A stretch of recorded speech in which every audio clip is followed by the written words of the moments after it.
Retomando nuestra clase, en este tercer video, la tercera parte de esta clase, habíamos terminado el video anterior hablando del teorema trabajo-energía cinética, ¿cierto? Y de cómo podíamos relacionar el trabajo total con los cambios de energía cinética que ocurrían en un cuerpo. Veamos un ejemplo para ver cómo se aplica este teorema. Retomando el ejemplo que habíamos tenido del tractor, ¿cierto? Que arrastraba una pila de troncos con una fuerza que formaba un ángulo horizontal y que se desplazaba 20 metros. Vamos a asumir que al inicio del desplazamiento considerado, la pila de troncos estaba siendo arrastrada a una velocidad de 2 metros partido por segundo al cuadrado en la dirección del desplazamiento. Y la pregunta que vamos a tratar de contestar es ¿cuál es la velocidad final luego de estos 20 metros de trayecto? Lo que vamos a hacer en primer lugar entonces es volver sobre nuestro diagrama de cuerpo libre.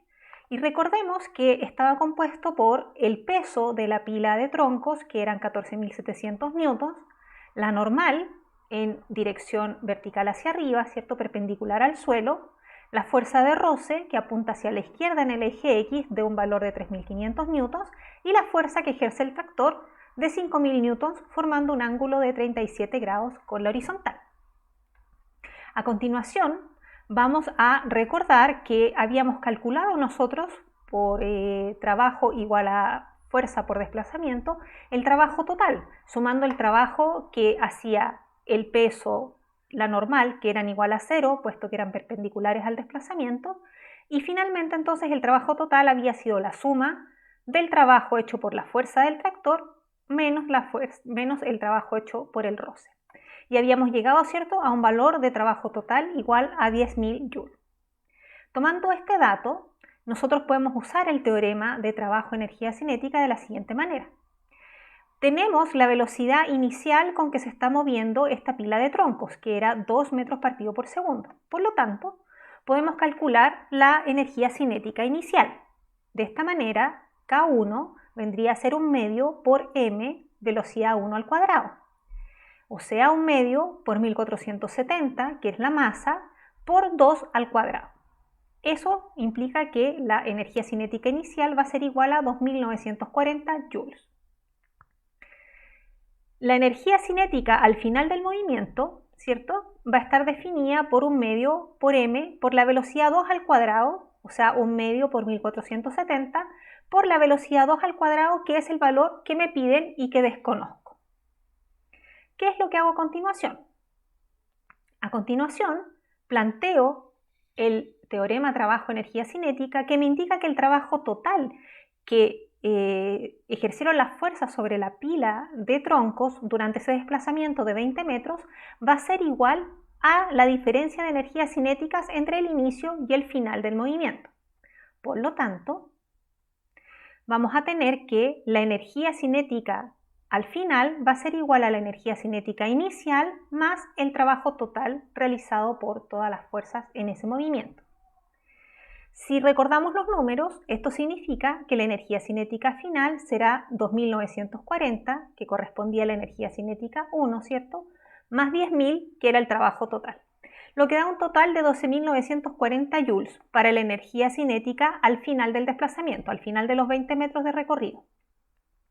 Por lo tanto, si despejamos entonces ahora nuestra velocidad 2, nos queda que la velocidad 2, o sea, la velocidad que lleva el tractor después de haber recorrido 20 metros en las condiciones que habíamos descrito, será igual a 4,2 metros partido por segundo. Veamos que la velocidad inicial que tenía el tractor era 2 metros partido por segundo, pero que durante el trayecto de los 20 metros, el desplazamiento de 20 metros, sufrió o fue objeto de un trabajo por la acción de las fuerzas que actúan sobre él igual a 10.000 joules. Se realizó esa cantidad de trabajo. Por lo tanto, esa cantidad de trabajo, si ustedes quieren, generó, podemos verlo de esa manera, un aumento en la velocidad de la pila de troncos desde 2 a 4,2 metros partido por segundo. ¿Ya? Esa es otra forma de ver el trabajo realizado. Se realizaron 10.000 joules de energía y eso entonces permitió que la pila de troncos aumentara su velocidad desde 2 metros por segundo hasta 4,2 metros por segundo, aumentando de esa manera su energía cinética. En este caso, como les decía, dado que el trabajo era positivo, entonces la energía cinética final es mayor que la inicial. Y eso es algo que tenemos que siempre ir recordando e ir manteniendo conciencia y pensamiento en cuál es el signo del trabajo, cómo entonces eso afecta a la energía cinética para que nos vayamos acostumbrando al razonamiento y vayamos comprendiendo entonces el significado del trabajo y la relación con la energía cinética. En este otro ejemplo podemos ver dos veleros, dos botes, uno de masa m y el otro del doble de masa, 2m, ¿ya? Que parten desde el mismo punto, desde el reposo, en la salida de una carrera de veleros, ¿de acuerdo?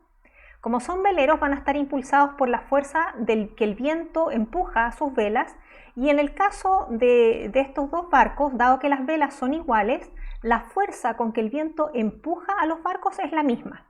Por lo tanto, tenemos dos veleros de distinta masa, una el doble que la otra, empujados por la misma fuerza. Y van a hacer un recorrido de largo S hasta llegar a la meta, ¿de acuerdo? La pregunta que se realiza aquí es ¿cuál de los dos botes cruzará la meta con mayor energía cinética? Recordemos que la energía cinética la definimos como un medio por m por v al cuadrado. Entonces, varias alternativas que uno pudiera pensar. La primera de ellas es que tal vez el velero que tiene mayor masa, 2m, tendrá una mayor energía cinética, puesto que la energía cinética es un medio por la masa por la velocidad al cuadrado. Mientras más masa yo tenga, más energía cinética yo tengo. Por lo tanto, a lo mejor será ese el velero que tenga mayor energía cinética. Pero por otro lado, yo podría pensar que el velero más liviano alcanzará una mayor velocidad, puesto que es más liviano, ¿cierto? Y por lo tanto alcanzará la meta con una mayor velocidad y entonces con una energía cinética mayor. Por lo mismo, porque es un medio por m por v al cuadrado. Sin embargo, aquí hay que detenerse y pensar bien en cómo podemos usar los datos que nos dan y relacionarlos con lo que ya sabemos. Nos dicen que la fuerza que impulsa a ambos botes es la misma, ¿de acuerdo? Es F para los dos casos. Claramente, dado que la masa de ambos es diferente, si yo pienso, por ejemplo, en la sumatoria de fuerzas y pienso que aquí no hay roce y no hay ninguna otra fuerza en el eje X, en el eje donde se realiza el desplazamiento, claro, voy a tener que la sumatoria de fuerzas va a ser igual a F, la fuerza del viento, ¿cierto? Y que eso será igual a la masa por la aceleración. En el caso del velero que es más pesado, ¿cierto? Voy a tener una aceleración menor que en el velero que es más liviano, ¿cierto? Por la segunda ley de Newton. Mientras más la masa, mayor la masa, si la fuerza es la misma, la aceleración será menor. Y yo podría esperar entonces que cruce la meta con una velocidad menor. Sin embargo, eso solo me dice el valor de la aceleración, ¿de acuerdo? No me dice el valor de la velocidad en realidad, me está diciendo cuál va a ser la tasa de cambio de la velocidad, me habla de la aceleración. Pero por otro lado, yo tengo que darme cuenta de que si la misma fuerza es la que impulsa el velero y el recorrido o el desplazamiento que va a sufrir el velero es el mismo, una distancia S entre la salida y la meta, el trabajo que la fuerza F ejerce sobre un velero será igual a F por S por coseno de 0, o sea 1. O sea, un valor igual a F por S. Y ese trabajo va a ser el mismo tanto para el velero de masa 2m como para el velero de masa m. Por lo tanto, lo que vamos a tener aquí en realidad es que ambos botes, al tener el mismo desplazamiento por acción de la fuerza F, tendrán el mismo trabajo. La fuerza del viento realizará el mismo trabajo sobre ambos botes. Y eso implica que si recordamos el teorema trabajo y energía cinética, la diferencia de energía cinética entre la salida y la meta será igual para ambos botes. Como ambos parten del reposo, la energía cinética inicial es 0 y por lo tanto la energía cinética final es igual para ambos botes. ¿ok? Entonces, esta pregunta puede parecer capciosa, puede parecer que en realidad es un poco tramposa, pero es un ejemplo muy claro de cómo nosotros tenemos que ser capaces de analizar que si la fuerza que está actuando es la misma sobre ambos cuerpos y ambos cuerpos se están desplazando los mismos metros, ¿sí? Entonces el trabajo ejercido sobre cada cuerpo va a ser el mismo y por lo tanto el delta de energía cinética también va a ser el mismo, ¿de acuerdo? Esto no implica claramente que lleguen al mismo tiempo a la meta, no, para nada. Solo dice que van a llegar con la misma energía cinética. De hecho, el bote que tiene más masa va a llegar con una velocidad menor y el bote que tiene menos masa va a llegar con una velocidad mayor, dado que la energía cinética final es igual. Pero es igual, no una mayor y la otra menor. Y eso lo podíamos descubrir si analizábamos este problema con el teorema de trabajo y energía cinética.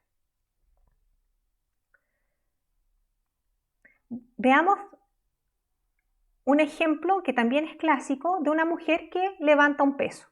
Ponemos el mismo dibujo que habíamos trabajado antes para simplicidad y vemos entonces que la mujer está levantando la caja con una fuerza vertical hacia arriba de 20 newtons. ¿Ya? Para levantarla una cantidad de 1,5 metros medidos desde el suelo. O sea, el desplazamiento va a ser 1,5 metros en dirección vertical hacia arriba. Y nos preguntan cuál es el trabajo hecho por la mujer. Como segunda pregunta nos dicen si acaso la velocidad con la que la mujer levanta la caja es constante. ¿Podemos saber cuál es el trabajo hecho por la fuerza-peso? Veamos. Lo primero que tenemos que hacer, como siempre, es dibujar nuestro diagrama de cuerpo libre. En este caso vamos a tener la fuerza-peso, mg, y los 70 newtons que nos dicen ejerce la mujer sobre la caja. El trabajo hecho por la mujer serán los 70 newtons por el desplazamiento por coseno de 0, puesto que el desplazamiento también va vertical hacia arriba y forma un ángulo de 0 grados con la fuerza. Por lo tanto, 70 por 1,5 por 1 son 105 joules y ese es el trabajo ejercido por la mujer. Pero nos dicen que la caja se levanta con velocidad constante y como habíamos visto en el video anterior, decir, y como habíamos visto en nuestras clases de dinámica, que algo se mueva a velocidad constante implica necesariamente que la sumatoria de fuerzas sobre ese objeto es 0. Si la caja se está moviendo a velocidad constante, significa que la sumatoria de fuerzas sobre la caja es 0. Y si la sumatoria de fuerzas sobre la caja es 0, el trabajo total también es 0. ¿Ya? Por lo tanto, nosotros podemos calcular que el trabajo total será la suma del trabajo de todas las fuerzas que actúan sobre el cuerpo. En este caso, el que ejerce la mujer y el que ejerce el peso. Y esto será igual a los 105 que calculamos, más el trabajo del peso y todo eso deberá ser igual a 0. Por lo tanto, si yo despejo, calculo que el trabajo del peso deberá ser igual a menos 105 joules. Analicemos un momento este resultado. En primer lugar, notemos que es un valor negativo y que tiene todo sentido puesto que el desplazamiento es vertical hacia arriba y la fuerza-peso es vertical hacia abajo y entre ambas forman un ángulo de 180 y coseno de 180 es menos 1. Por lo tanto, tiene todo sentido que esto sea negativo. Tiene todo sentido desde el punto de vista físico, puesto que no es gracias a la fuerza-peso que el objeto se levanta, ¿sí? El objeto se levanta en dirección contraria a la fuerza-peso. Por lo tanto, de todo lo que habíamos analizado antes, también hace sentido que este valor sea negativo. En cuanto al valor, nosotros podemos saber que si este es el valor del trabajo ejercido por la fuerza-peso, podemos calcular que si esto es la fuerza de peso por el desplazamiento, la fuerza de peso tendrá un valor igual a 70 newtons, una magnitud igual a 70 newtons. Y de este valor entonces nosotros también podríamos inferir cuál es la masa de la caja, que en este caso si consideramos G igual a 10 metros partido por segundo cuadrado, debiera ser igual a 7 kilogramos, ¿de acuerdo? Entonces hay mucha información que nosotros podemos obtener de este valor. Noten también que sumatoria de fuerzas es igual a 0, implica que la aceleración es 0, ¿ya? Razón por la cual nosotros sabemos que es la condición de velocidad constante. Por lo tanto, en un ejercicio simple como esto, nosotros nos podemos detener para analizar cada una de las cosas que vamos escribiendo y ver si tienen sentido, qué otra información me entregan y hasta dónde puedo llegar yo con mi análisis. Veamos finalmente el ejemplo de un niño que se tira desde un tobogán. Entonces se sienta el niño, como todos los niños, ¿cierto?, en la punta del tobogán y se tira, ¿ok? Tiene una masa de 20 kilos y el largo del tobogán, ¿sí?, el largo de la rampa es de 3 metros. No hay roce y la rampa forma un ángulo, el tobogán forma un ángulo de 30 grados con la horizontal. Y lo que queremos averiguar es cuál es la velocidad del niño al llegar al suelo, ¿de acuerdo?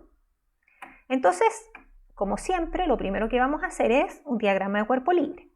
Aquí tenemos dibujado, ¿cierto?, lo que es el tobogán, ¿cierto?, la rampa del tobogán, que forma un ángulo de 30 grados con la horizontal, y las fuerzas que actúan sobre el niño son el peso, mg, la normal, perpendicular al tobogán, ¿cierto?, perpendicular a la superficie. Está dibujado aquí también en azul el desplazamiento, que son 3 metros desde la punta al final del tobogán. Y tenemos entonces aquí también dibujado que si este ángulo, que es la inclinación con el suelo, vale 30 grados, significa que la fuerza peso con el desplazamiento forman un ángulo de 60 grados, ¿ok? Eso también hay que tenerlo en cuenta. Si este ángulo vale 30, este ángulo es el complementario, vale 60, ¿de acuerdo? Por lo tanto, el ángulo entre el vector mg, el vector fuerza-peso, y el vector desplazamiento es de 60 grados. Dicho eso, podemos calcular el trabajo sobre el niño. Y el trabajo total estará dado por el trabajo de la fuerza-peso más el trabajo de la fuerza normal, ¿de acuerdo? Sabemos que el trabajo de la fuerza normal será 0 porque la fuerza normal, en este caso, como en los casos anteriores que hemos visto, es perpendicular al desplazamiento. Por lo tanto, será la fuerza normal por el desplazamiento por coseno de 90 y por lo tanto eso da 0. Así es que la fuerza normal no aporta al trabajo total. Y el trabajo total entonces estará dado por el trabajo del peso. En este caso entonces el trabajo del peso será mg por el coseno del ángulo entre los dos vectores y por el desplazamiento, ¿de acuerdo? Por lo tanto, mg, si el niño pesaba 20 kilogramos, es 200 newtons por coseno del ángulo entre el peso y el desplazamiento, que es de 60 grados, coseno de 60, por el valor del desplazamiento, que es 3 metros, ¿de acuerdo? Y si calculamos todo eso, nos da que el trabajo ejercido por la fuerza-peso es de 300 joules, ¿sí? Aquí también nos podemos detener para ver la pertinencia o la concordancia de este resultado con la situación que se nos ha planteado. Tenemos un trabajo de la fuerza-peso que es positivo, ¿de acuerdo? Y tenemos que darnos cuenta que tiene sentido, puesto que el niño cae porque es atraído por la Tierra, ¿cierto? Este niño, al igual que cuando veíamos las rampas en los problemas analizados por dinámica, ¿sí?, los cuerpos se movían a lo largo de las rampas, en este caso de un tobogán, porque había una componente del peso en esta dirección, ¿cierto?, que hacía que el cuerpo se moviera. Por lo tanto, tiene sentido que el trabajo que yo estoy calculando sea positivo. Más allá de lo obvio, ¿cierto?, y es que cuando yo lo calculo, veo el coseno de 60, da todo positivo. Ya me estoy refiriendo al sentido físico del problema. Por lo tanto, el trabajo total, ¿cierto?, dado que el trabajo de la fuerza normal es 0, será 300 joules. Si tratamos de aplicar ahora el teorema trabajo-energía cinética, ¿sí?, sabemos que el trabajo total será la energía cinética final, o sea, al llegar al final del tobogán, menos la energía cinética al inicio del movimiento. En este caso, como el niño parte sentado, ¿cierto?, parte desde el reposo, la energía cinética inicial vale 0. El trabajo total, por lo tanto, que era igual a 300 joules, corresponderá íntegramente a la energía cinética final. Si lo calculamos, vemos que entonces 1/2 por 20, que es la masa, por la velocidad 2 al cuadrado debe ser igual a 300, y entonces la velocidad al llegar al final del tobogán será igual a 5,5 metros partido por segundo. Vemos nuevamente que cuando tenemos un trabajo total positivo, la energía cinética del cuerpo aumenta entre el inicio y el final del movimiento y por lo tanto su velocidad también aumenta. ¿Ya? Quiero que noten que en este caso nosotros calculamos como calculamos siempre, la magnitud de la fuerza peso por la magnitud del desplazamiento por el coseno del ángulo que forman ambos, ¿sí? Pero volvamos un poco sobre nuestro diagrama de cuerpo libre, ¿cierto? Eso es lo que nosotros habíamos hecho. Si usted calcula el trabajo considerando la componente del peso en el eje del desplazamiento, o sea, en el eje X, tenemos que, si yo dibujo mi diagrama de cuerpo libre y aquí en vez de dibujar MG, dibujo las componentes, como hacíamos siempre con las rampas, tenemos que el peso se descompone en una componente mg sub i, que apunta en la dirección opuesta del positivo del eje y, y una componente mg sub x a lo largo del eje x, ¿de acuerdo? En este caso, nosotros sabíamos, ¿cierto? Lo calculábamos siempre, que mgx, ¿sí?, era igual a mg por el seno del ángulo que es la inclinación de la rampa. Por lo tanto, nosotros también podríamos calcular el trabajo del peso como esa fuerza, ¿sí?, la componente en x, mg sub x, por el desplazamiento d, por el coseno del ángulo que forman esas dos fuerzas, ¿ya? Esos dos vectores, mgx y el desplazamiento. Y el ángulo que forma mgx con el desplazamiento es 0, porque están en la misma dirección y sentido, son colineales. Por lo tanto, me queda coseno de 0. Y si yo pongo el valor de mg sub x, yo sé, y lo hemos hecho montones de veces en el pasado, mg por seno de 30, por d por 1, que es el coseno de 0. Y eso, al calcular, me da exactamente los 300 joules que había obtenido de la manera anterior.